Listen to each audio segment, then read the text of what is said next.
Hey, good morning, everybody, and welcome back to another episode of FarmCon Conversations podcast. I'm co-host Todd Leffler, along with my good friend Kevin Van Trump. Kevin, how you doing this morning, my friend? Doing great, buddy. Doing great. It's warmed up a little here in Kansas City, so yeah, things are looking good. Yeah, same here. We're having a nice stretch. My wife tells me we're going to get a foot of snow plus here in the middle of the week, but I told her I haven't confirmed with Gary yet, so I cannot believe her. But we'll see. I don't know. But yes, it's been a nice change from the sub-zeros. Cool. Did you guys do anything exciting this weekend? Or you still getting healed up, my friend? Yeah, I'm still dealing with the back issue. I mean, it's gotten a little bit better. I got an MRI finally. Finally got one of those on the books a couple, 2-3 weeks out. But yeah. We'll keep up. Great. Well, let's start with, man. It's what it is. It's getting old, right, buddy? I'm telling you, we're gonna get old together. Let's start out with the corn, bean, and wheat with no new headlines. Tell us what you got. Yeah, there's really not a lot of change, Todd. I mean, we've had our price targets out there in corn, beans, and wheat. Let's try something there. We'll tackle the wheat market first. We tried to make a little rally here. We had the extreme cold weather here in the U.S. We've had some extreme wintry cold weather conditions in parts of Russia, parts of Ukraine. Still watching some of this crazy cold in Ukraine. And parts of Europe. So, we've had a little bit of a short covering, maybe a little bit of bullish, some bulls jumping in on the weather play. And you also had the weakness in the dollar. So that kind of rallied us up off the bottoms. And I think we made I think it's about 2.5 month high in the winter wheat. But it just still didn't reach our sale target levels. And I'm just afraid we may fizzle out here. I was worried that the bull, to change the overall trajectory of a market or anything, you got to have sustained bullish headlines that continue to attract more and more bullish money flow, and would prompt more of the bears to unload some of their their short positions, which the funds are still holding a pretty heavy short position in wheat. And I just don't know if we're going to get those headlines, Todd, to follow it up here to keep this darn thing moving higher. There's some important technical spots on the charts as far as resistance is concerned. If we could break through those, you may see a little more buying interest in some things, take us up to our price targets and our price levels to make a few more sales. I don't think that's probably going to happen this time around. I think maybe instead we probably pull back a little bit and chop again sideways to a little bit lower. And then, that's really been the theme for quite a while. It's lower highs and lower lows. And I don't know if there's enough out there right now to break us out of that. The dollar strengthened up a little bit. You had some weakness in crude. The weather situation seems to be warming up across the U.S. here, parts of Russia. And, we just got to get some sustained bullish headlines to come through here, and maybe we can make that happen. I've got Feb, March, April kind of targeted on my calendar as an area of time where I need to be making some sales, so I'm paying close attention. I'm going to be patient here for a minute, though, on the wheat, and I was just hoping we could get some more headlines and pull wheat higher, and then maybe go ahead and pull corn with it a little bit. But I'm just not sure that's going to be the case right now. So we kind of switch gears, start talking about corn a little bit. It's kind of been the same old story, Todd. I mean, we're chopping around here. We made a little bit of a rally. Similar to wheat, but I just don't know if we're going to get the backup and the follow-up headlines to sustain it. Problem is, we're sitting on, like hell, the USDA came and dropped that bomb in January, raised ending stocks higher. We're sitting on 2.2 billion bushels, so we're definitely in an oversupplied environment. And, when we're oversupplied like this and there's no crop in the ground, that leaves demand to do all the heavy lifting. And, demand's been strong, but the USDA has its demand estimates at pretty high levels as well. So with them being a little bit overly optimistic on the demand side, you're not getting a lot of bullish interest on some of the demand numbers. And, there's really no weather story to speak of. You got a little bit of problems in parts of Argentina. I should say more than just part. I mean, there's some areas of dryness in Argentina. There's some areas of dryness in southern Brazil. But for the most part, it's been, it looks like, in my opinion, you're going to see combined South American production record large again. Same type of story in the soybean market. Another year of record-setting total production out of South America, which, just pushes global ending stocks higher and, creates a little more burdensome environment. So we just don't have a lot. You look to new crop, most of the talk in the trade is going to be 95 million, maybe 96 million acres of corn. I worry if you come in above 95 million, it's another bearish arrow shot across the bow here. So, we probably break a little lower. I'm sitting here, Todd, in the corn market, still holding some bearish positions. I think we could go down and retest that 410 area where we had some of those lows, and maybe even test psychological support down closer to $4. So before spring weather starts to become maybe a concern or an issue. That's all I'm saying. Second crop weather in Brazil is going to become, more and more important. I think you've got maybe 20% of the second crop acres in Mato Grosso already planted. So now we're starting to talk more about, Brazil's second crop weather conditions. We're going to turn the corner here before long. We got the USDA Ag Outlook Forum coming up. Then at the end of March, we got the March planting intention. So, the next few weeks, there's going to be a little bit of U.S. data out, probably not a lot. It's hard for me to imagine it's going to be wildly bullish, considering it just came out at the year-end report, and it was a bearish numbers. So it moved both, like I said, both corn and beans and wheat, corn and beans higher.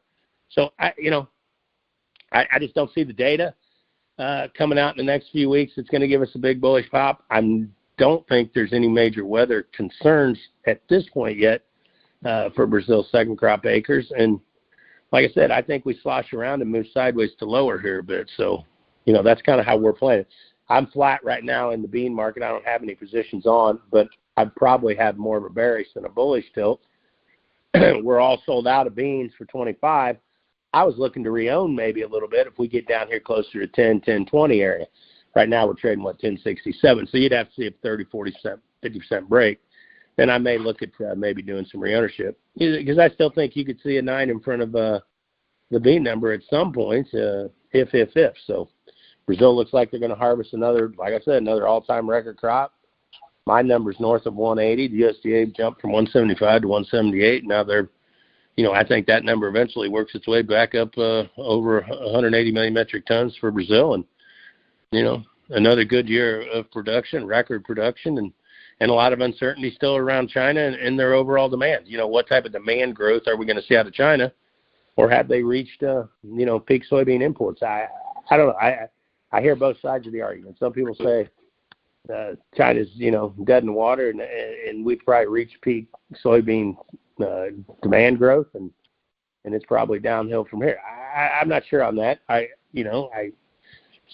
think they are. I think the growth has definitely slowed down, and I would say at some point here in the next few years, we're probably going to see a downtick, and that would probably it. I don't know if it's this year or next or the following, but we definitely, if we've argued, Ty, we've got to find alternative demand for beans, and I think we're trying to do that here in the U.S. with renewable projects and some of the others if we can just get implementation. So I think eventually I want to be a demand bull in soybeans, but just not here at these levels and just not here at this time period. So like I said, I think we pull back a little bit, and I may look at a little reownership. And if we were to continue to rally, I'm going to price a little bit more of a new crop. So, that's really where we're at. I like pricing new crop up above $11 in the beans. I like pricing new crop corn up probably in the 470, 480 range, maybe a little higher than that. We're setting insurance prices this month, so I think we just got to pay attention here. I think the play going to be this year is probably try to max out the insurance, try to insure the shit out of the crop, and that's probably going to be our stake. So. We talk demand so much, Kevin, and stuff, and just specifically on corn. I mean, do you have any concerns? I mean, gosh darn, if we didn't have all this demand, we'd really be tanking. But, I mean, is there concerns on where demand might start slipping and dragging us down? Well, there's been a lot of talk that, the USDA has feed and residual number just massively overstated. Hell, it didn't like they ignored it in the last report. They actually looked at it and addressed it and bumped it even higher. So, I think you got bears arguing that that number's overstated. Exports are probably close. I mean, ethanol's probably close. So, overall, I don't see many setbacks. I think obviously if you had year-round E15, not year-round E15, mandatory year-round E15 would be something like insane. I mean, that would add a lot to the demand side. Obviously, that isn't what the bill being put in place is. It's just to allow it if you want it or if you're going to use it. So, there's a lot of ways that you could increase demand. That'd have to come from the stroke of a pen up in Washington. But, I'm with you, Todd. If we saw some fallout from some trade tensions or we saw exports really, take a dive, I think we'd have some problems. So the good news is demand is strong, and demand can do some heavy lifting. I mean, if we didn't have strong demand, we'd be down by 350. I mean, that's what I wanted to hear you say that. I want that number. Yeah. No, I think for sure, because like I said, anytime you're oversupplied, I think the modern day market likes to trade between 350 and 450. And like I said, and if the funds get a little bearish on you, which they are right now, I mean, you could be sub 350, you could be down in that 320 range. And but good demand, strong demand, a lot of weather risk still ahead. South America's second crop, there's a ton of weather risk there, and hell, our seed's still in the bag. So it's like, there's a lot of weather risk. I've been looking to be a buyer of the corn market, but not at this level still. I think I can pick it up. I think I can buy it closer to $4 and maybe we trade a touch under.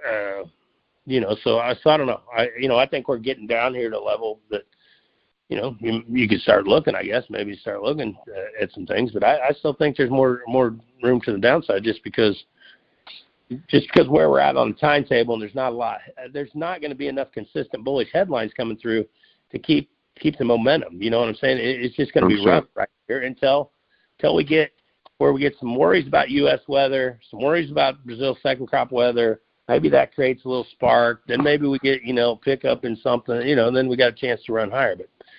But right at the moment, I think we're just sloshing around and kind of trading sideways to lower. So, just real quick answer on this one. I got one more question after this. Well, what is the carryout number that can change the psychology of the market? I mean, we know 2.2 is overburdened. What number there? I think you get under 1 point. I always thought. I mean, in the last several years, you get under 1.8 million. I mean, you start. Okay. Right. You start to at least move that direction. I mean, just to get to 2, get down to 2 billion bushel carry would be nice. Yeah. And then maybe pack it down to 1.9, 1. Now all of a sudden, hey, you got some fundamental bulls on the side. We make a move from the technicals, jump back above the major moving averages.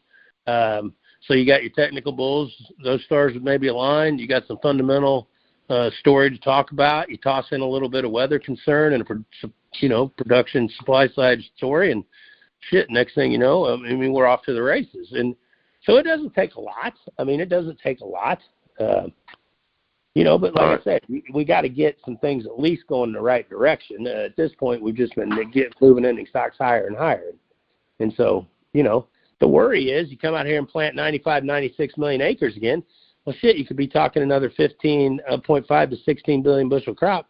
Well, that's not going to do a lot to lower ending stocks. I mean, I think, you're going to have a weather hiccup or a weather blip or something to knock the yield down back into the 170, 172, 175 range. The yield up here in this 181 to 184 and 95 million acres, and that's a tough nut to crack as far as getting some supply side worry. So I don't know. I mean, we're going to have planting issues or there's some guys talking to corn. They think corn acres aren't going to be that, they aren't going to get cut that much. And well, that's what I wanted. That was my next question, because I started asking folks, where are these 4 million acres coming from? You start easily think, okay, the fringe acres. Well, the fringe acres had some nice production years last year. They may get stuck in the thinking about how they outproduced their problem. I don't know. Do you have any thoughts on? I mean, gosh darn it, if that happens, we get a real issue. If it stays at 90. Well, I think the regular rotation is going to knock some, right? I mean, just from a regular rotation standpoint, you're going to have an uptick in beans and a downtick in corn. But, if you get the corn insurance number up here, I guess north of 450, and, maybe this month we do the area. I mean, you get the corn, a number up there north of 450, and say you end up with beans down closer to 1050. I mean, I don't know. I mean, I think you're going to have guys planting corn. I mean, and that's what I said. It ain't like you're going to get sub 90 million acres here in corn or anything like that. I mean, it's going to be 95 plus probably, and unless there's some spring weather issues and spring planting concerns and things like that that can come into play. But That's what I'm saying. So say you start up here at 96 million, 95, 96 million acres, and you know the USDA is going to come out with 181 to 182 yield probably. Sure. Well, hell, there we are. And I mean, the balance sheet don't look a whole lot. Doesn't look a whole lot tight. So I hear you, brother. All right. And that's the problem. You know, they're always starting out with optimal weather and optimal yield. Exactly. And shit, I mean, that's tough in my opinion. I mean, I don't know. That's where I'm saying if they beat this market up to the downside, I think it could be a buy just because there could be some problems pop up in the growing season or things happen. So that's why I say they beat it up to the downside here a little bit. I'm looking to be a buyer, but, you know, that's where we're at right now. Cool. Well, let's jump into some macro topics. I mean, big news since we last speak. Kevin Warsh is the Fed chair selection. And I got a couple of thoughts. I mean, I want to get your thoughts, whatever you want to say about them, but I guess what got me as an average reader, whatever. I mean, Trump wants to take interest rates, or he's been touting that, you know, down to 1% and this and that. And I'm reading Kevin Warsh as a hawk and a Fed critic and stuff. So give us your insight, give me your thoughts, and tie that into there. Well, you know, I don't know. You know, it's tough to sit and comment. To me, always for me, it's tough to sit and comment on people and what's happening in Washington, just simply because I don't even get to see a fraction of the cards that are on the table. You know, I mean, you're sitting here commenting about politics and everything, and you don't even get to see the whole playing field. You can't see the puzzle. You can't see the cards. You know, I think it's one of the toughest jobs. Any of those jobs in Washington are crazy tough jobs, and though I certainly wouldn't want any of them. I guess if I'm just sitting here doing guesswork, from what it looks like to me, Kevin Warsh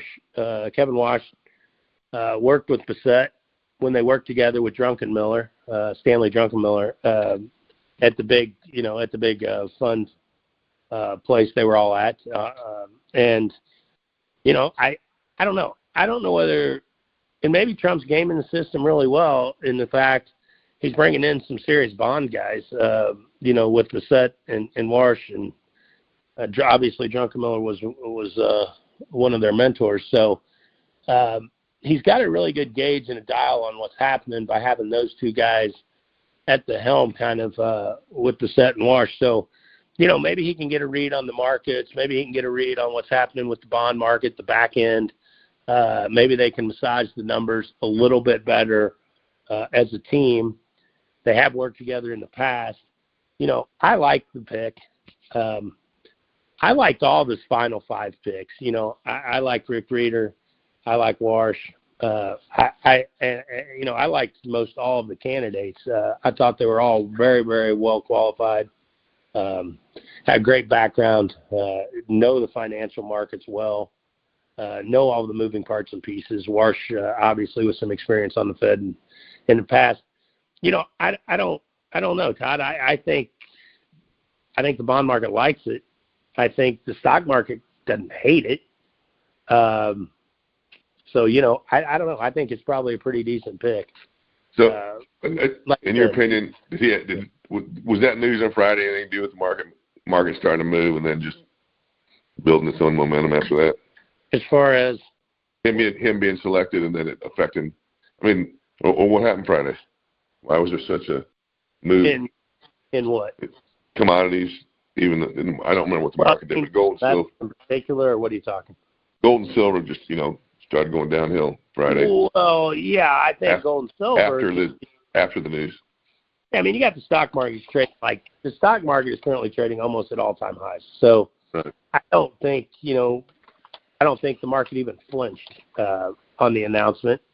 Gold and silver, I mean, the whole market's, I mean, that market is crazy. I mean, so, you know, you've got tons of momentum traders in the market.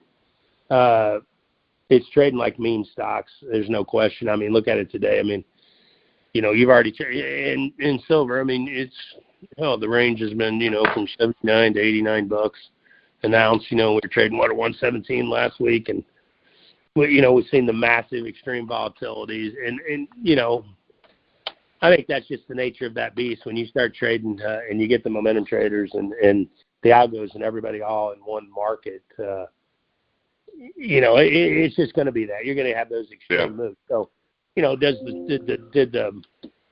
the gold and silver market backstep on the Warsh announcement? Probably to some degree.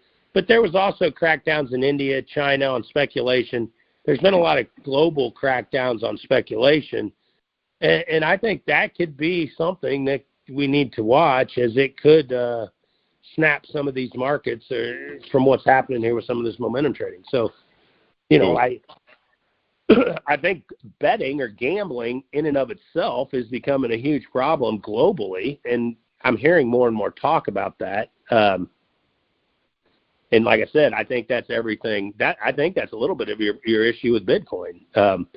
You've seen a lot of that money, that spec gambling money, kind of pull out of there, and they, turn their turrets now over there into the precious metals markets and even into these prediction markets. So it's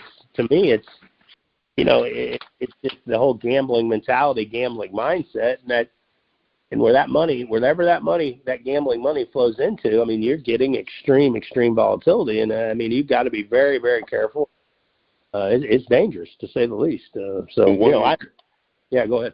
I read a comment I had not seen before in regards to Bitcoin and its functionality. It was that basically the comment was made that Bitcoin was instituted after the financial crash, in 08, whatever, but because of all the changes to the Fed and regulatory issues, that they fixed those things that Bitcoin tried to come in and replace, and that Bitcoin doesn't even have functionality. And it kind of made me think, I'm like, maybe so, maybe not. But who knows, dude? I'm going to write it out. I told you to ask me in 12 months and tell me where I'm at, so we'll see on that one.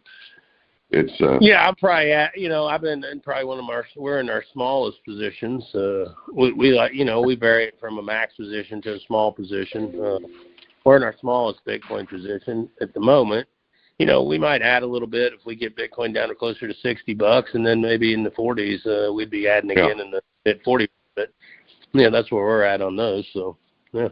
So what do we got to worry about? Government shutdown. We heard that there will be no Friday jobs report, but then potentially the CPI and PPI next week. How bad is this going to be? Does it matter if just took a little blip, or we got concerns for data issues again? Yeah, I'm not really. Me on the government shutdown. I know. Yeah, so I don't really have any comments one way or the other. I suspect they get it sorted out in a fairly timely manner, and shit will probably be reopened by the next time we have a podcast. But I'm sure we will. If not, so be it. I don't think it's the end of the world or anything. Well, I'm just excited because I heard they got some new policies, procedures, regulations, whatever. They're going to cut back, and hopefully, remember last year we just constantly had revisions after revisions that were major, and so hopefully they're going to get a handle on that. Listen, I want to ask you, have a conversation yesterday in regard to you helped me get into this trading game and investing game and stuff, and how you build a position once you chose the stock. I noticed in today's report, you just are starting to build a position with Lululemon. So you walk us through what you do with that 25% position, and then so I just thought that I had not looked at it that way. Thought it was interesting. I figure others can benefit from why you do what you do. So tell us what you do and why building a position. Well, yeah, we just start into a position. We'll have an initial position, and we'll call that our base position. And let's say if you're, I don't know, let's just say you want to build a position that's $10,000 in any company or a stock or whatever it may be. You find some, take any of them. So I start off, I'd probably put $2,500 in, dip a toe in the water. I'm waiting though for a decent entry point. I find my decent entry point based on a bunch of different parameters that I have, and I'll start with 25% of the position. So if you're trying to build a $10,000 position, you start with $2,500. Put $2,500 in.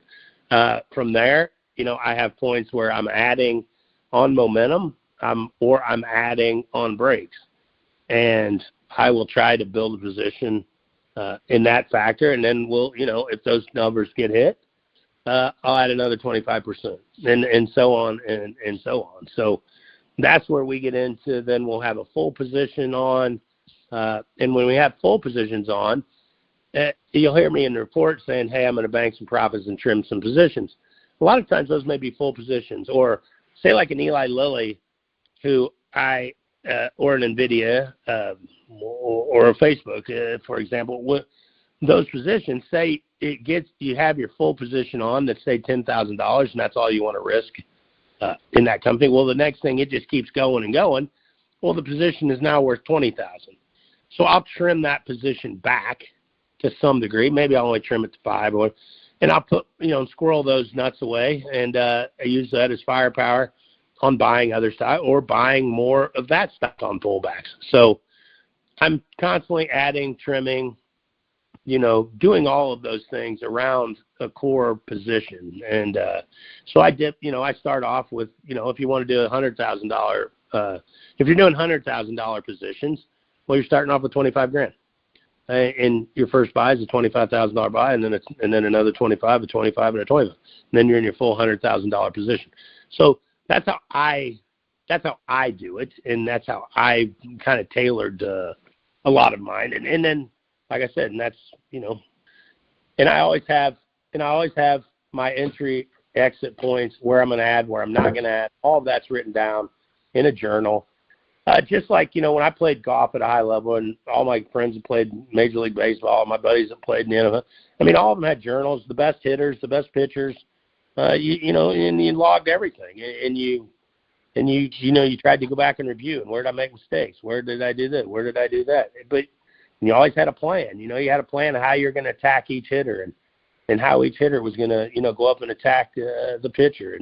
And you always had a plan. And the best traders I've ever met in my life had just incredibly good plans before they ever got in a position. They had a plan, and those plans will help take some of the emotion out and some of the psychological difficulties that come along with trading and investing. Yeah. Hope that. So I know you told me in each of your generally on your stocks, are all your stocks you doing the get in there for you pretend like you're going to go to sleep for 10 years and wake up, or is that are we talking a different segment? Yeah, no, that's kind of Warren Buffett's line. At the end of every night, when you shut off your screen of your investing or your trading, Buffett always said, shut off your screen under the assumption that the market might not open again for 10 more years. And do you like the current positions that you have? And that changed my mindset quite a bit when I was younger. When I was younger, I was always in a lot of stupid shit. I felt like, I'd be in things that had crazy stories. And, oh, my gosh, if this thing hits, it's going to be it might be $1 stock, $3 stock, never made any real money. But, boy, if it hits, it's going to be worth $3 gazillion. I always felt like I was buying lottery ticket play. And a lot of that shit never came to fruition. And until I really got the mindset of like, okay, when I close this tonight and go spend time with my family, am I okay with these positions being on for the next 10 years? And, that shook me out of a lot of that crap. So I mostly trade blue chip, bigger names. I'm not in a lot of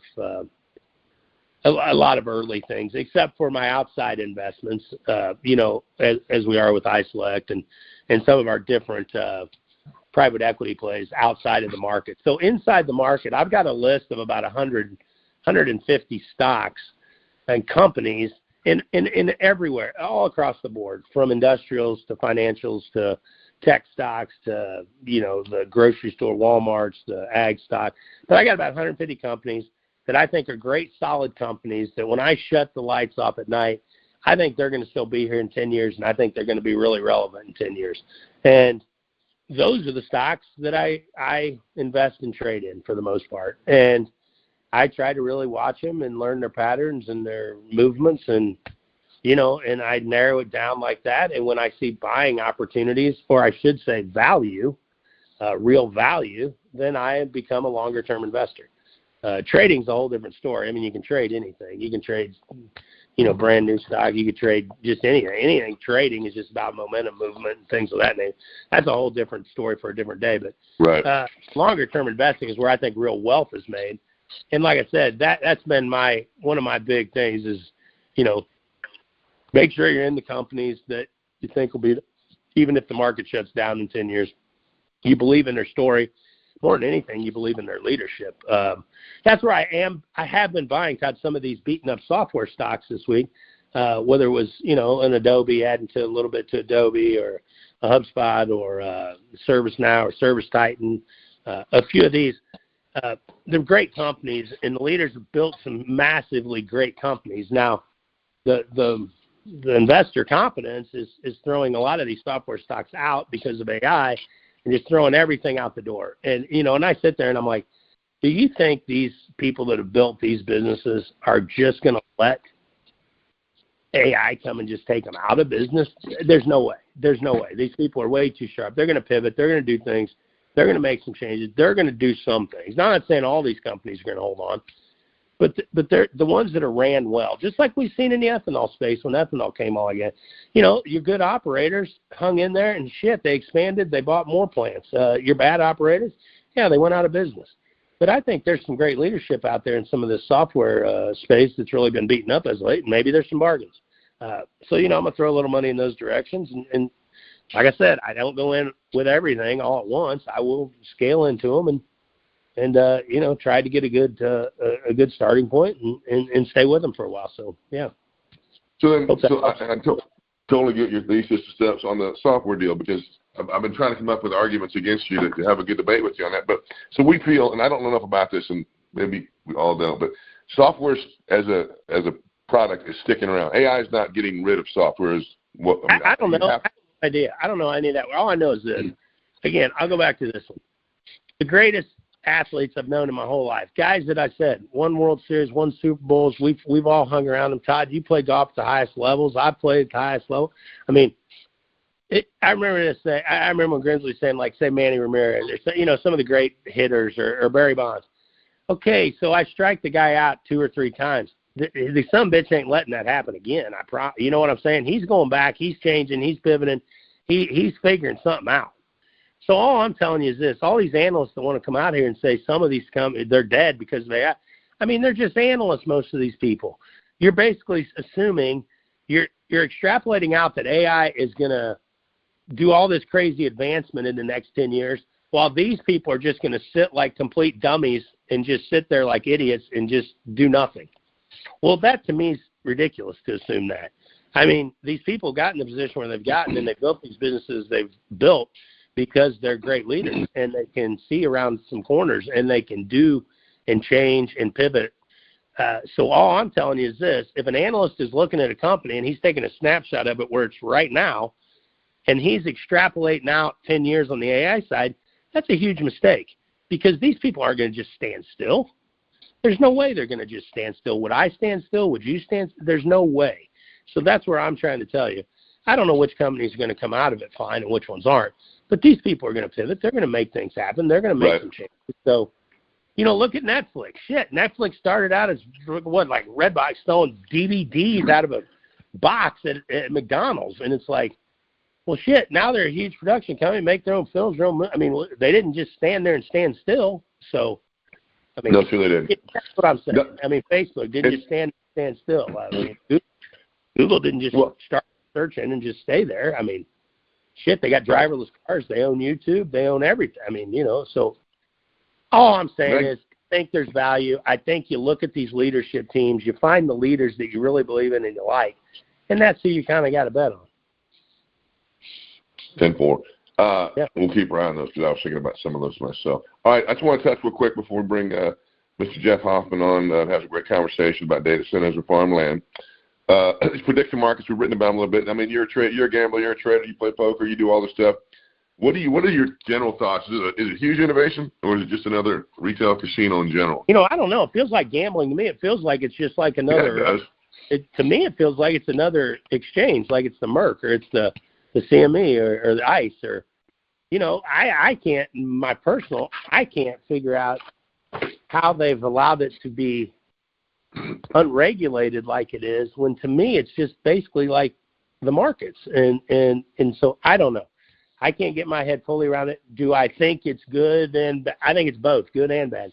I mean, I think I can see some good in it. I look at it at times to try and get an edge on, you know, where it may be. And, you know, they're going to bring these prediction markets to the commodity space. And it'll be interesting when they have it in there, you know, with corn or beans, you know, and you'll be able to bet what the yield's going to be, what it isn't going to be. You're going to be able to see how people are leaning. You're going to see how planning, you know, it's going to get interesting. And it's definitely going to bring us more intel and data. I don't know if it's good intel, though. I don't know. That's what I don't know. And that's a great point. But let me ask you, is there enough liquidity? Will there be, I mean, to where that can be used as a hedge in the ag space? I suspect that's what I think will happen. Yeah. That'd be cool. It'd be interesting. Have you used them yet? I think you can see that. Yeah, for sure. Have you used prediction market yet? Have you done a bet yet? I have not placed any bets. Okay. I've looked at them all. I look at them from time to time just to, figure out what topics are even being, because here's what's interesting. Sometimes you don't even know what topics may be moving markets, and you can look on there and you can kind of get a bead on what, hey, this does have quite a bit of betting interest, so it must be of some importance where I didn't even know it was of importance. You know what I'm saying? It could be anything, and you can look on Couchy or the other ones, and you'll Right. see. But the obvious ones are the who's going to be the Fed chair, or who's going to be but there's some deeper ones that are get a ton of global betting interest, and then that kind of will tip you that, hey, this is probably something that needs to be on our radar, and it is influencing markets, and we should probably have a better, deeper understanding of what all this is about. So Agreed. That's why I like it. It tips me a little bit that way. So. Very good, man. Well, listen, appreciate the insights today. And let me check in. Jeff, are you on board? I am.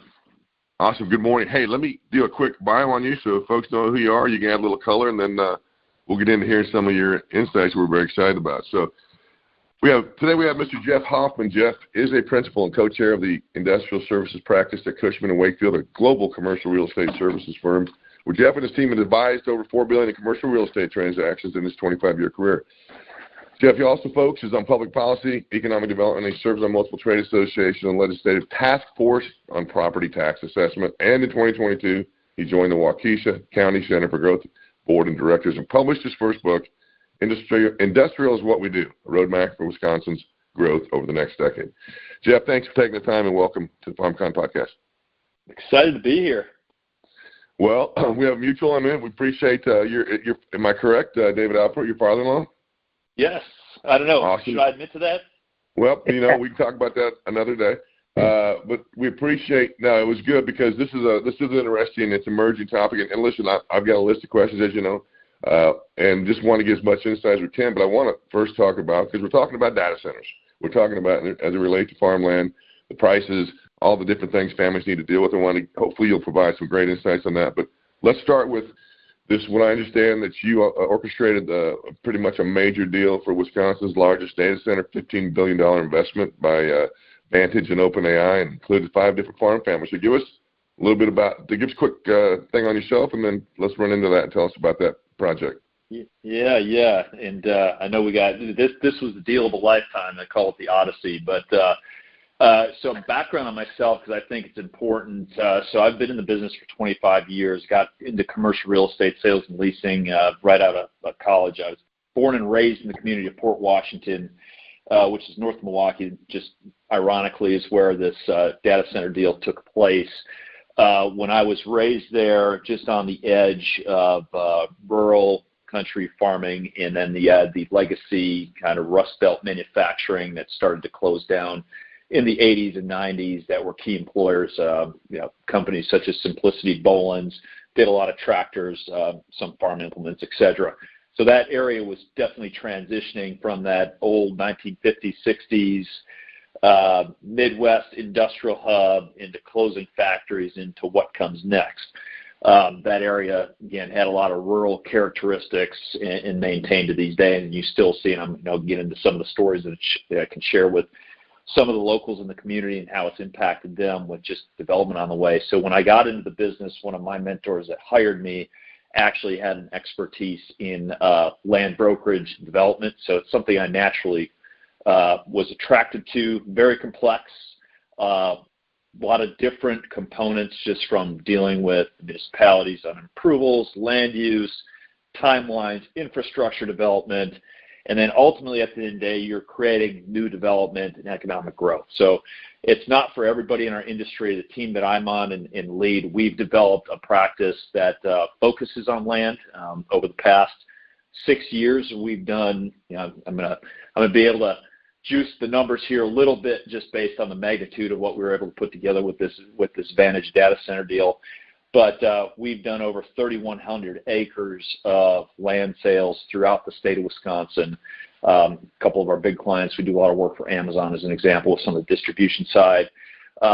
did a big deal for Quick Trip, a Wisconsin staple, for a new distribution center for them out in DeForest, Dane County. So it's something that we understand very, very well, and just how to operate and put the pieces together. So I'll take a step back, how I got introduced to the project. I'm going to go back to, it's actually going into December of 2024, based on a reputation of site selection, expertise, economic development coordinator for the region, called us up and taking a step back. So go almost 10 years already, and we'll talk about economic development, kind of where we're seeing some of the big impacts in the United States. Very, very lightning rod company called FoxCon. I don't know if you guys remember that name in the news. They arrived in Wisconsin. It was driven by President Trump at the time. At the time, we had the Speaker of the House, Paul Ryan, and then Reince Priebus, who was head of the GOP. Delivered FoxCon. Paul Ryan, Reince Priebus, both Wisconsin born and raised. At the time, Foxconn announced a significant, it was nationwide search to bring manufacturing to the United States. And we landed the opportunity here in southeast Wisconsin in Racine County, just south of Milwaukee. That had become a fairly controversial development very quickly, because Foxconn learned pretty quickly that manufacturing LCD TV monitors was not profitable in the United States. So that deal for several years went sideways. But then what happened, and then this gets into the data center space, because the land was entitled, approved, community delivered all the infrastructure, including very large electrical service, Microsoft showed up and started taking down all the land, and they are now in process of developing. They're completing their second data center, and they've just got approved for the next phase, 13 to 14 additional buildings total throughout the development.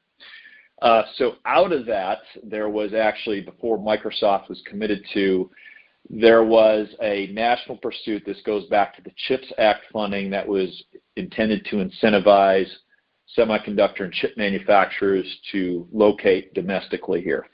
There was a chip manufacturer that had expressed interest in that Foxconn site. They did not get the award. The timeline didn't work, and candidly, I think Microsoft was just a better candidate. But what they did mention was, hey, we like what we see here in southeast Wisconsin. Can you find us 1,000 acres to greenfield a new semiconductor plant? Economic development coordinator calls me, says, here's what we're doing. It's like, great, that site doesn't exist. So work with my team. We needed access to Lake Michigan water and the ability to get up to 1,000 acres, which is very difficult in our region, just based on topography, environmental corridors, wetlands, et cetera, to get 1,000 acres plus flat topo, relatively developable, access to city services such as sewer and water and the electrical grid, very, very difficult, and then layer over the us to get access to Lake Michigan water. Led me up to my hometown, Port Washington, which kick-started the process, though, with a semiconductor manufacturer as the lead, legitimate deal. And I think that's important, because I know we're going to talk about just, hey, how did you assemble 50 different properties, 6 big farming families, and a lot of other owners? What resonated with them? How did they come to grips with, hey, this is, a lot of these families have been farming that for generations. How did they get to a point where now they're interested in selling? So I know that was long-winded, but I thought it was necessary to kind of give you the background on how we got to that opportunity in front of us. So just to be clear, I mean, this is it was a $15 billion deal. How many acres was it on? And tell us about the 5 farms, as I understand it took to close this. Yeah. So the total acreage assembled is 1,900 acres, and there's going to be 3 phases projected. Phase 1 right now is under construction. That's going to be approximately 700 acres.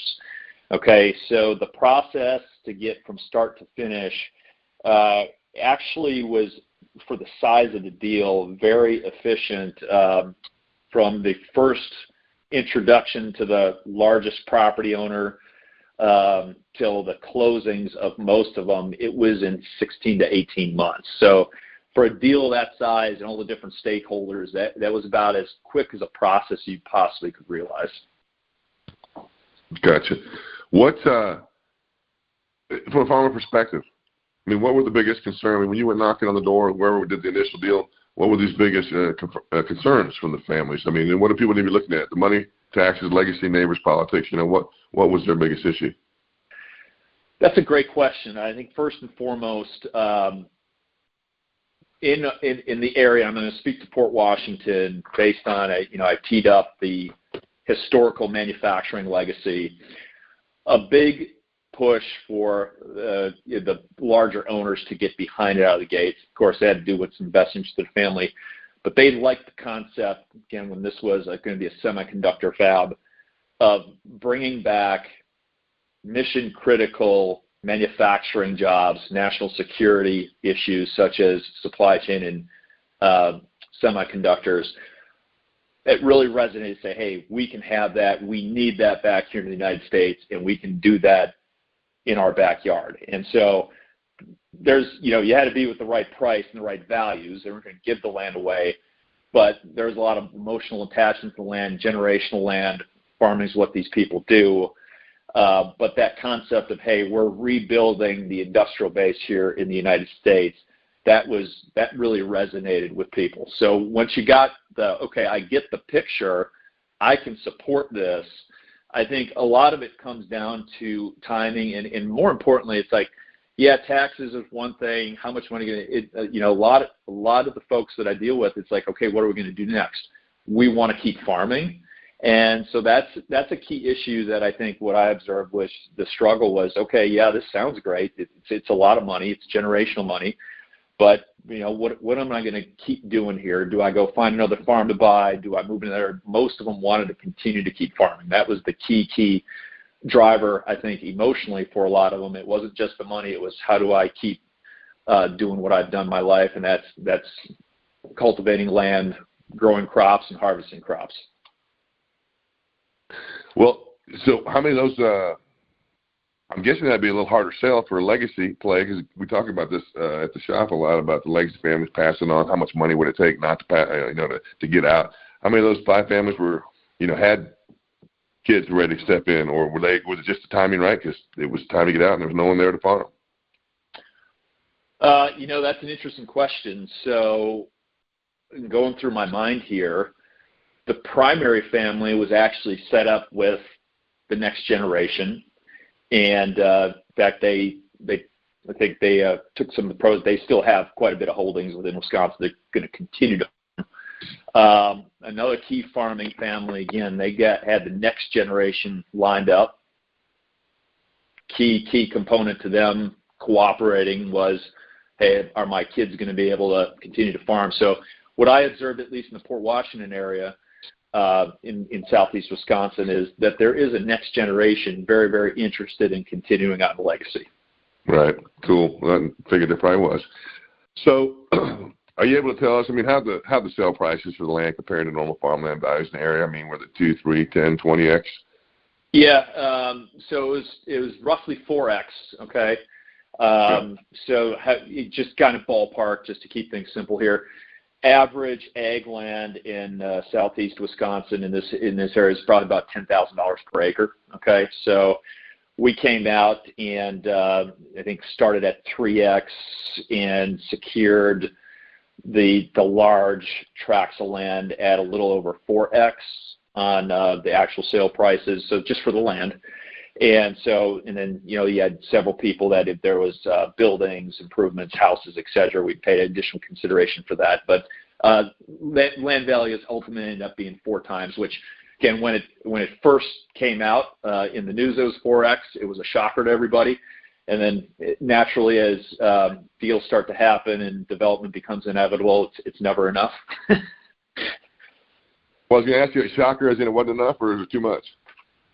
No, well, it depends what side of the coin you're wearing. I think what one of the challenges that it created, right? So if you were selling, and/or, and again, I have empathy for the situation of if you live in Ozaukee County, northern Ozaukee County, people that aren't attached to the deal start hearing like, okay, land's going for this.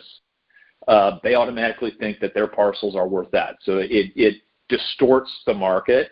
And so if you're a family that's like, hey, okay, I'm going to be relocated off this land, I've got money, I'm going to go buy, I want my family, my kids to keep farming, all of a sudden you're out trying to go find additional land, and now the bar has gone from, now I think a lot of people would say, okay, I understand my land's not worth 40, but it's no longer worth 10.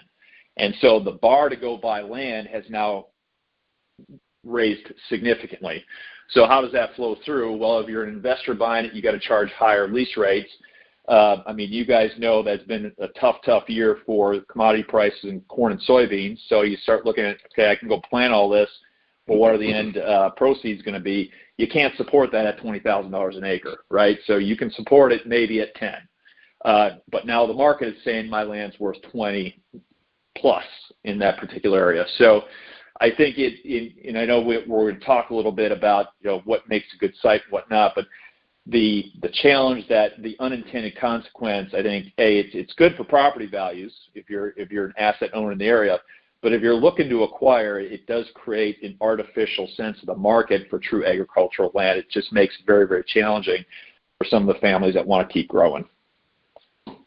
Yeah. So, I mean, you kind of touched on it, but just how is a guy then that lives nearby, somebody who chose not to sell, think about it? I mean, is it just the market's going to price itself because comps are going to be whacked out? I mean, the real estate agent's going to come in and, I guess you're going to try and get most, but what is the bearing on that? How to think about the land value now?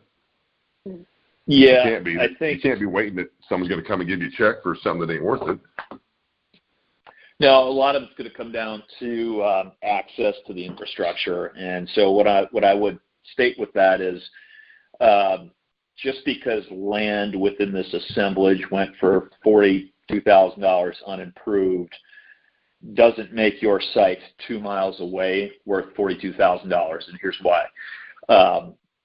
This particular campus is going to be serviced with some of the largest electrical generation power supply that the state of Wisconsin, perhaps the Midwest, has seen.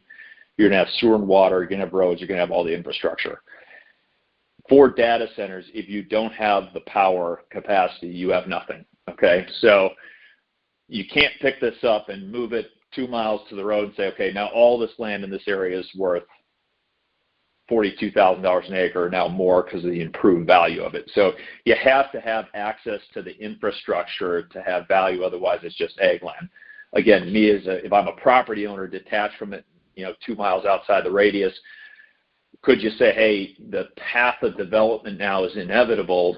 Yeah, you could say that, but there's no guarantees on that either. So I think that the driver and what the true value is when you're getting outside the boundaries of ag land, true ag land, is what kind of access do I have for utility service and infrastructure? That's what drives it.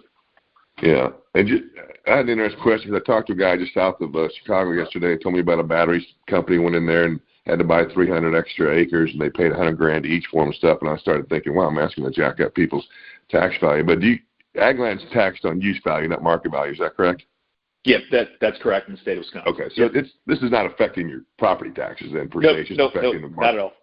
Okay. Correct. Perfect on that deal. Got some questions. Yeah, I got go ahead. questions, Jeff. Yeah. What are the social implications? Meaning this.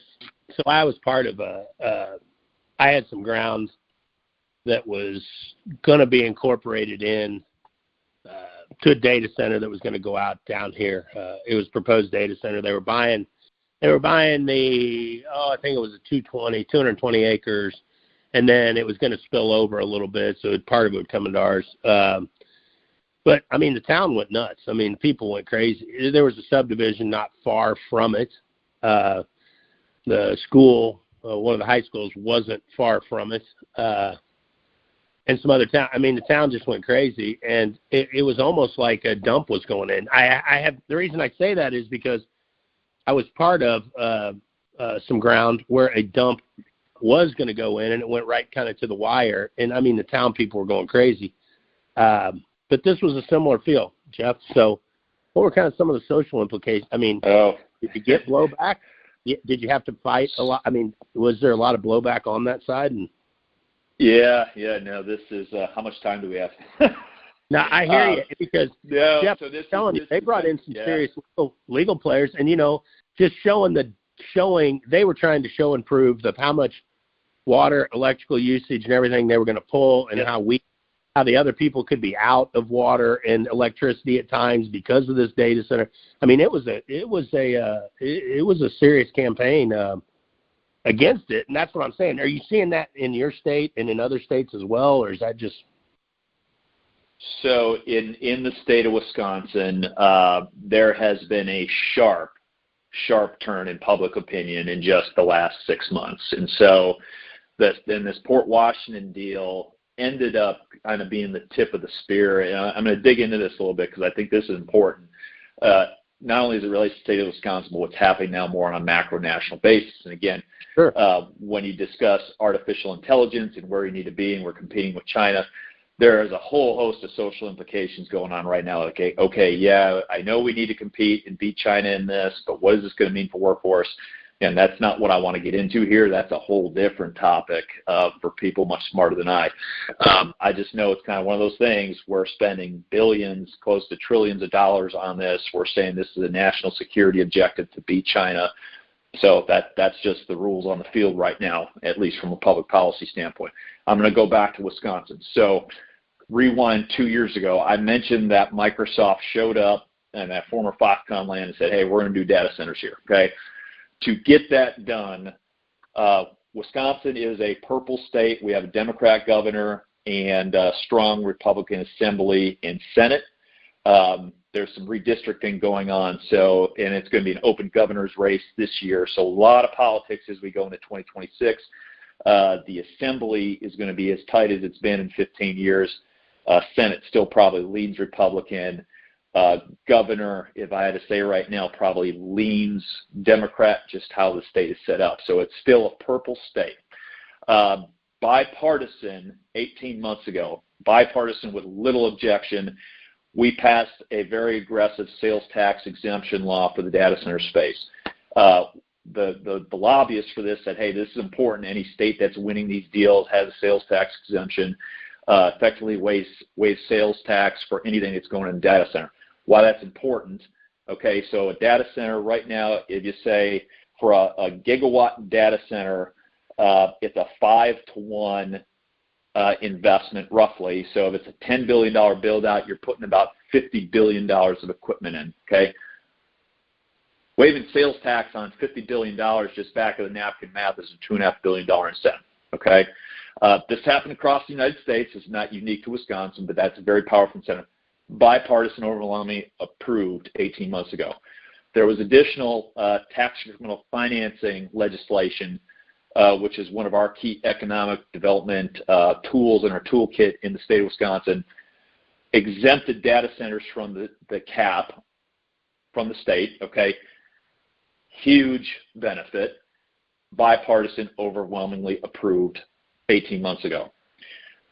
We come into the approval process for Port Washington that sailed through, okay? So a lot of the well-funded opposition showed up late summer, and I got a story on it, but it was all approved 3 to 4 months prior. I'm going to go back to the semiconductor plant version. So I told you that a story that resonated was, hey, we need to make things in America here. Semiconductor plant's going to employ 10 to 20,000 people, plus supply chain. The community of Port Washington, and we didn't get to that point. We were to the finish line, and that particular user said, hey, love what you did. There's still just too much execution risk because we still had to get through zoning approvals, DNR, our Department of Natural Resource approval, Lake Michigan water diversion, all these other things. Too many risk points, okay? That decision would have fundamentally altered that region from, Port Washington's about 11,000 people, bunch of rural land around. That would have probably tripled the size of that area. Okay, so you're talking about blowing up freeway interchanges. You're talking about new schools, new housing developments. Again, from an economic development person standpoint, it's a home run, but from somebody that was born and raised in that area, that would have created a lot of social strife. So I think in a lot of ways, and it was never intended to do this, but okay, the semiconductor plant says, hey, we're not interested, or we're going to go elsewhere. Because of the data center legislation that I said had passed, now Wisconsin's on the map. We got an introduction to a data center developer, Cloverleaf Infrastructure Group, that had background with Wisconsin. They got plugged in and like, all right, this site makes sense. So the implications for the community, and this has happened across the state of Wisconsin, is how we fund government. We fund most of our government on property taxes, okay? It's just how it's set up. Go back 15 years ago with then Governor Scott Walker. He had wanted, one of his primary goals was to drive property taxes down in the state of Wisconsin. We're a very high tax state. He successfully put cap limits in. You can only raise your property taxes on a given year based on how much you grow. You can't just show up and say, hey, we're moving spending 4% and you're just going to have to pay it. You can only increase your property tax mill rate by the rate of growth. So what you've seen happen in communities like Port Washington that have not had growth and had cost of government services go up and up and up in the inflationary environment, they're at a crossroads. They can't fund it anymore based on state metrics, based on state law. You can go to local referendum or you cut services. So unless you're developing your community, you can't continue to fund services, okay? So a community like Port Washington is like, hey, that microchip plant would have been great. However, that's not happening. But now I've got a data center, which, again, I'm going to have a couple thousand construction jobs. But the benefit is, once this is up and running, I get all the tax base, significant tax base.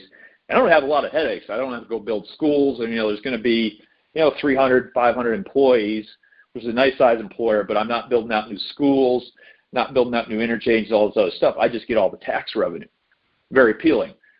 So that went through the process, again, from December of 2024 through summer of 2025. Got all the approvals, ready to go.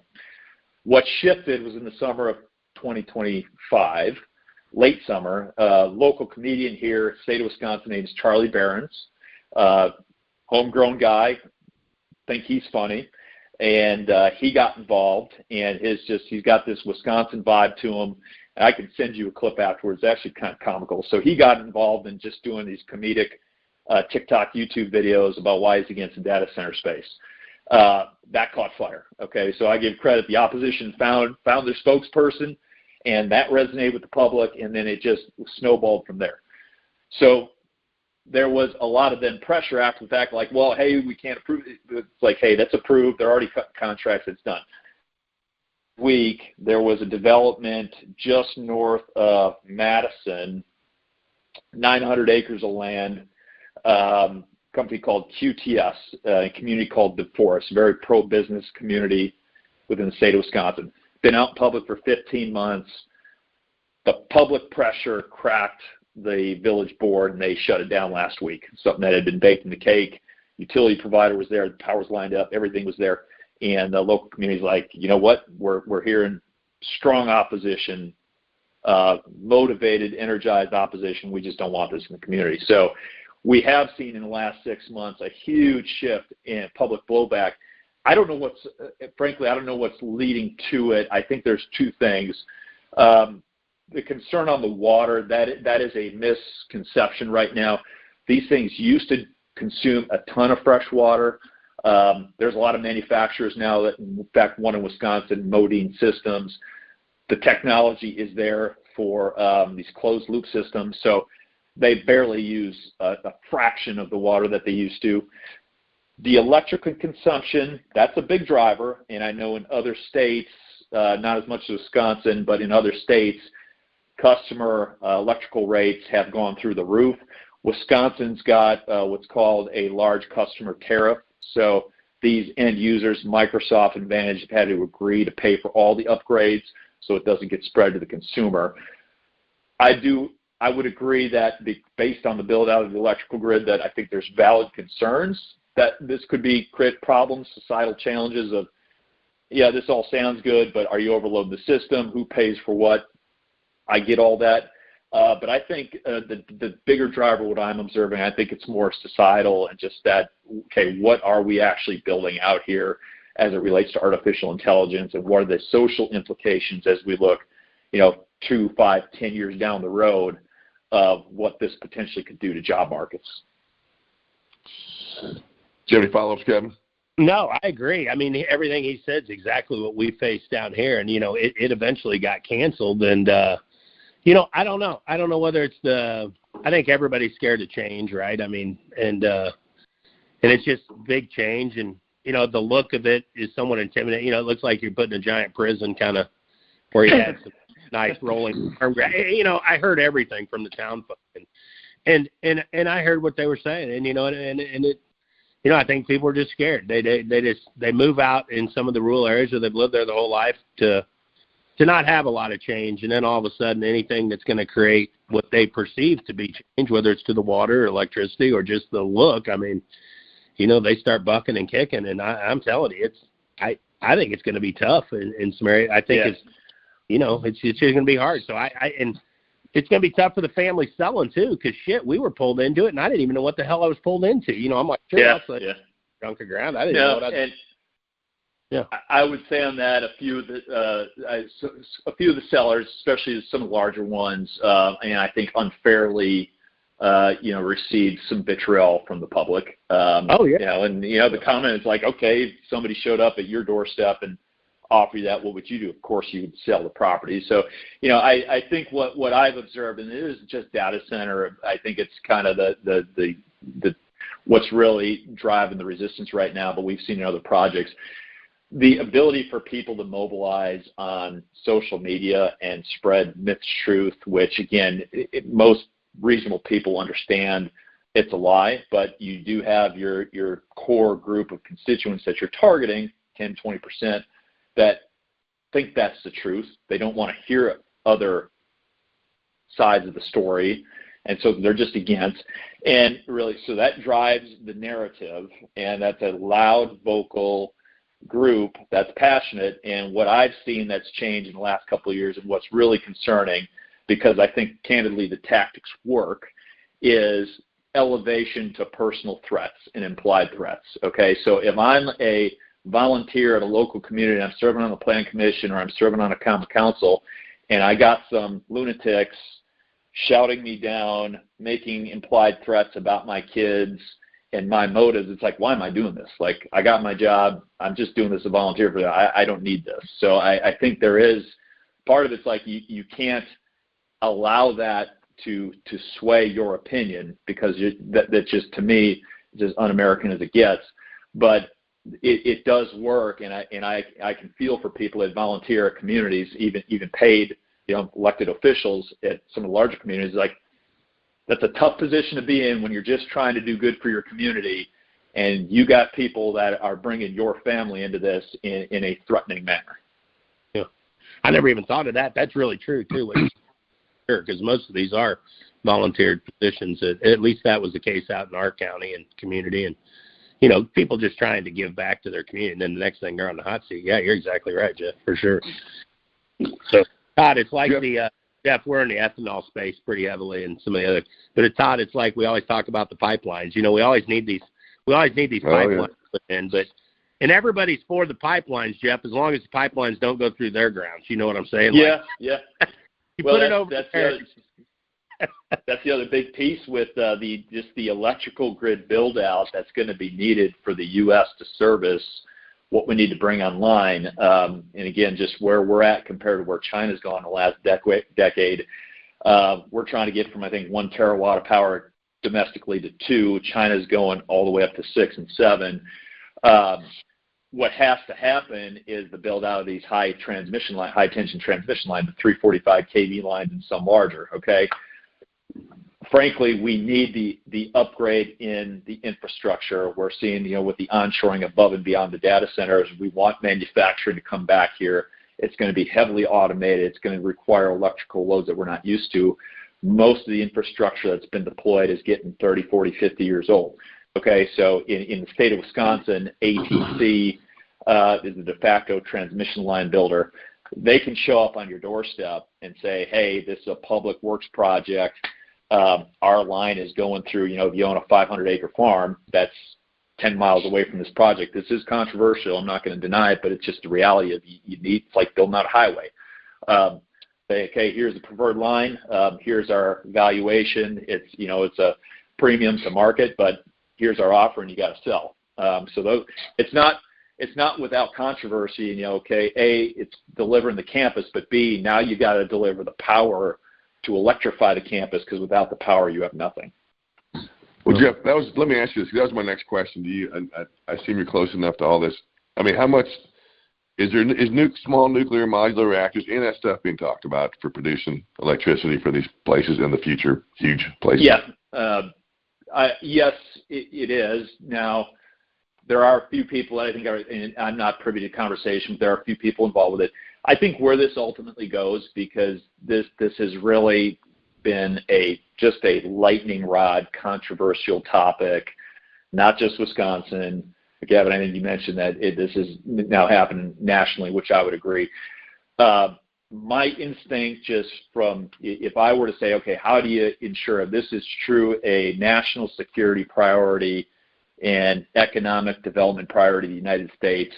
I know the administration has suggested about trying to lure some of these hyperscalers and co-locators to say, okay, we're going to put you on federal land and try to do self-generation power. I almost think it's almost like building a military base. It's like you got to put these things in areas that are probably lower population, not controversial, and the federal government can just control it. Because it's a speed game right now too. You can't be in an environment where we're saying, hey, we need to build out another 25 gigawatts of capacity over the next 5 years. You can't take 3 or 4 years and a couple false starts on projects to get there. We just don't have the time. So I think with the small modular nuclear, that is a component. I know with nat gas production, locating closer to the nat gas fields, and I think the rice generators, the problem is they're the backlog right now of just getting those manufactured here. I think the backlog is like 3 years. So, I'll speak specifically to Wisconsin. Is we've got a great we're a regulated state. We Energies is our dominant utility provider, and just from a reliability, dependability of power in the grid, they're excellent. But if you go to them right now with, hey, I got this project, I need 250 megawatts of power, they're going to say, hey, that's 5 years. Okay, so we just don't have the capacity right now to build that out with all the electrical gen. So they've got enough to make the commitments that they've agreed to for Microsoft and Vantage. That's part of their build out, but getting above and beyond that, that's where we're saying, okay, that's 5 years out. So can you wait? Right. Hey, do you expect a couple more questions, man? I appreciate your time and your great insights. Do you expect data center demand, and I'll even add any major manufacturing, to remain sustained bidder on Midwest farmland, or is this going to be a short-lived, overbuilt cycle, in your opinion? Kind of like we did with Ethanol. Great question. Great question. So what I would say is, are there going to be winners and losers and misses and home runs? Yeah. I mean, the amount of money chasing this right now, I think there definitely is a bubble speculative vibe to it. Now, all that said, what you're going to have left behind, which is very interesting, is you go power a site and you get a co-locator to create a footprint, if you will, okay? And I won't even name a hyperscaler, but just pick a hyperscaler, and this is highly competitive, in my view, probably winner take all or a couple top two take all. So if you're in 4th or 5th place after 2 years, you've burned all your cash, and all of a sudden, all right, I can't afford the lease payments. Go bankrupt. So you've got all this infrastructure built out, okay? So I do believe you will have a legacy asset that will have tremendous market value to alternative uses, okay? So I don't think these are going to be white elephant projects per se, because the value is going to be in the infrastructure. Now, at the end of the day, to your question, is this an overhyped, overbuilt cycle? I think when you look at the macro view of global economics and the decoupling from China and Asia manufacturing, the regime of tariffs, and candidly, the current president has his tariff regime, but keep in mind when Biden was president, he kept the Trump 1.0 tariffs. Both Democrats and Republicans are still going to look at tariffs as a logical, I think the base likes, I think American public likes it to a certain extent, manufacturing base. Manufacturers, their goal is to find the best place to make product at the most effective price and get it in their hands to the customers at a reasonable price. So if the tariff situation drives that to the Americas, great. Now, the reality is the United States as a nation, global populations are not growing. And so you can say, all right, are we really going to pick up 2 decades worth of investment in overseas Asian capacity and try to pick that up and move that over domestically to the United States? I think that's a stretch, but I'll give you an example of a company. Rockwell Automation is one of Milwaukee was known as the machine shop of the world. Rockwell Automation is one of our legacy early 20th century companies. They just announced they're building a brand new state-of-the-art 1 million square foot plant right here in the backyard of Milwaukee. It's our first big greenfield announcement in the state of Wisconsin in I think over 40 years. That's pretty awesome. I want to back up. Did I hear you say that in this race of the hyperscalers, the Magnificent Seven, if I'm right, that the ones that are in 4th and 5th place are going to run out of cash and somebody's not going to be here in 5-6 years? I was using that as an example. Just want to make sure. I'm like, wow. As an example. Yeah. Okay, you're saying. I totally agree, Todd. I totally agree with that theory too, and I like the way Jeff phrased it. I mean, are there going to be winners and are there going to be losers? Definitely. And I think everyone can just reference the ethanol space as something you've seen. It got built out, or even the new crush facilities that are coming to be. I mean, they get overbuilt. Everything tends to get overhyped a little bit. You get overbuilt, and your better operators are going to win, and the poorer operators, are going to come out the losers, and they're probably going to be gobbled up. And I like what Jeff's saying. I think there's going to be use cases for those that get knocked out. But yeah, some people, Todd, for sure, are going to run out of cash. They're going to run out of. They're not going to execute as well as the others, and they're going to be losers. So they're not going out of business. They just got to have to pivot, sell the infrastructure and pivot. Why couldn't it go out of business? Okay, well, that's why I never thought about that, but I see that it could certainly happen. I just want to clarify. Yeah. Jeff, man, this is some great stuff. I was just going to let you finish up with what maybe your final word. Kevin, do you have any other questions you might want to ask before I let Jeff finish? No, I think it's been great. I think Jeff's provided some great insight and given us a good, for sure. So I learned a lot. Jeff, I always like to end letting the guest just finish with something we may not have covered. Just take a minute and end it up, and then we'll say goodbye and appreciate your time. So take it away. What I would, one of the I think questions that you sent to me is, hey, if your family or if your farming family that's considering this, what do you have to be looking out? What kind of questions do you have to be asking? And I think at the end of the day, it's a very emotional decision. And the advice that I would give any family that's presented with a big offer consideration to buy the land is, okay, what comes next? And so, if it's a situation, because, with 1031 tax deferred exchanges, hey, I can sell my property for X and go roll and buy something else. But it's kind of one of those things. Be careful what you wish for, and figure out what's most important for you. Is your farming legacy and doing that the most important? Is it avoiding taxes? But really sit down with your family, with your advisor, and say, okay, if this all comes together, what do I want to be doing? Because, I think the natural question, especially if these deals take time, so it's not hey, here's my offer, and then 60 days later you're cashing out. So you're going to be, you're going to have a contract for many, many months, if not, getting into the years, and people change their minds. And so once you cut that contract, it's really, you can't go back unless you have mechanisms in your contract. But understand what you're getting for, and understand, okay, if I have all this money, what changes in my life? What are we going to do? And the answer is, hey, I just want to be a farmer, which I think a lot of people at their core do. not that you can't do that and capitalize, but have your ducks in a row. Where are you going to pick up and move that to? Because what you might find out in that area is, okay, I don't want to move. I just sold my land, and I can't go buy another farm for $40,000 an acre. Those numbers just don't work. No, brother, appreciate it. And that's a good final thought. But thank you so much. It was a great insight, great information. I look forward to keeping in touch with you on this deal. And now I have to call David and tell him thanks for the introduction, I guess. So we'll see. All right. Appreciate it, man. Everybody, I got nothing else to say. Thanks. So, Jeff, thank you. Kevin, thank you. And Appreciate it. talk to you guys again soon. All right, All right, thanks, gentlemen. Yep. Yeah, bye.